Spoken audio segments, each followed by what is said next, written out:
At night, my mother no longer whispered her complaints. Was the stage of the Abbey Theatre not good enough for him? Didn't he know that Sutan was going to run with the rest of the washing? And why should she believe him when he promised to start drinking again? Martin Bell said that President Nixon might get arrested. At school, Redmond Rice, a squat boy whose nose was always weeping, said my father was going to get arrested too. My old dear says the guards will be after him for pretending to be a priest, he explained to the class between teachers. The boys around us became a ring of mocking laughter. I felt flushed, on the cusp of fainting, as if all the radiators had suddenly come on full blast. A chant started. Polo's dad's a priest! Polo's dad's a priest! Which stopped only with the arrival of the maths teacher. Dad began to disappear for days at a time. My questions about his absence seemed to bother my mother more than the absence itself. When he eventually did come home, always at tea time, he would have a mysterious little smile on his unshaven face and say simply that he had made his retreat.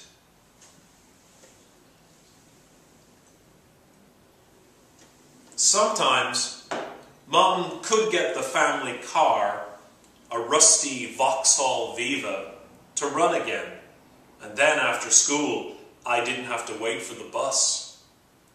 One afternoon, as we were coming in the hall door, she was fussing at me about always picking at the orange foam exposed by the torn vinyl seat covers. Suddenly she stopped. I heard what she heard, a droning sound coming from the drawing room. The droning stopped. My father intoned. The droning started again. Jesus, Mary, and Joseph, my mother hissed, taking 2 strides forward and flinging open the drawing room door. I hurried after her. My father, clad in black, white collar shining, was kneeling with a circle of very old ladies, praying the rosary. I was mortified that they were all in my bedroom. Dad looked up, but his little flock didn't seem to notice us until my mother shouted, "Get out of my house! Get out, the lot of you!" They obeyed, though some of them had great difficulty getting to their feet. Those ladies Dad steadied with gentle hands. The last woman to leave, a very tall old lady with a vertically lined face, looked down at my mother and said, "He's a wonderful man. Nobody does an exorcism like Father Pollen." "He's not a real priest," Mum shot back. The tall old lady just shook her head as if my mother were a big Egypt. Before getting into the helicopter that would take him from the White House, Richard Nixon turned and shot out his arms, making V signs with his fingers. Before getting into the taxi that would take him from our house, my father turned, put down his small black suitcase, and gave me his blessing. It was just past dawn on a November morning, and, restored to my old room, I was standing at the window, wiping away the cold condensation. He must have thought I was waving. In fact, it hadn't occurred to me to wave, not after what had happened a few days before. It had been a Saturday, and on Saturdays, Mum now had a job, handing out cheese and crackers with blobs of a new mayonnaise in supermarkets. Dad suggested we go to Dunleary on the bus. "Come on," he said. "It'll be fun. We'll have an adventure." As he was wearing his collar, these days he never took it off, I very much much doubted this. If people ask, who will we tell them that I am? I asked. He thought about this a moment, then answered brightly, we'll say that you're my nephew. Though I worried that pretending to be a priest's nephew might get you into trouble with the guards, just like pretending to be a priest, I agreed to go, afraid that if I didn't, he would never offer to take me anywhere again. While we were waiting for the bus, a group of girls about my age came walking down the road.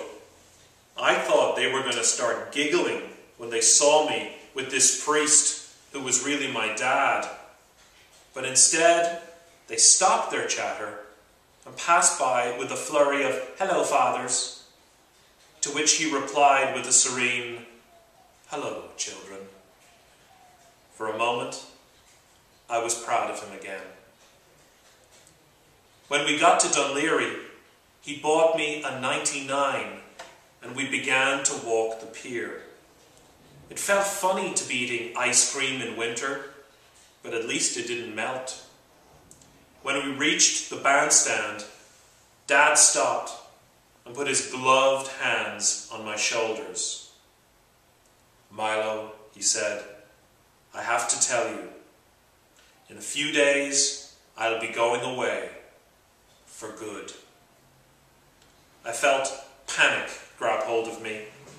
I wanted to do something I always feared before while walking the pier, fall into the water. Then he'd have to throw off his hat and shoes and rescue me. Where are you going? I asked.